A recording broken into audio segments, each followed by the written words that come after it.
আমি যাব না রে, আমার সময় নেই। দৃশ্যা, আমি ফোনে কথা বলছি, তুমি একটু বাইরে গিয়ে দেখো তো কে এসেছে।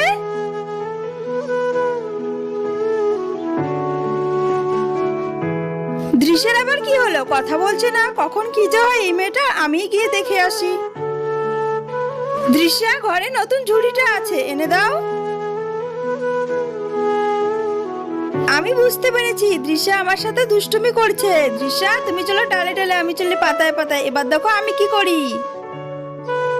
দৃশ্যা, আমি পার্ক ঘুরতে যাচ্ছি, তুমি যাবে? ও তুমি যাবে না, ঠিক আছে, তোমাকে যেতে হবে না, তুমি বাড়িতে থেকো। আমি ঘুরতে যাব, আমি একা বাড়িতে থাকবো না, তোমার সঙ্গে যাব। এই তো কথা বলেছো, তুমি কথা বলছো না বলে আমি এই নাটকটা করলাম, আমি কোথাও যাচ্ছি না। মা, তুমি আমার সঙ্গে ঠিক করলে না, তুমি আমাকে মিথ্যে কথা বললে কেন? আমি তোমার সঙ্গে কথা বলবো না, আমি গেলাম।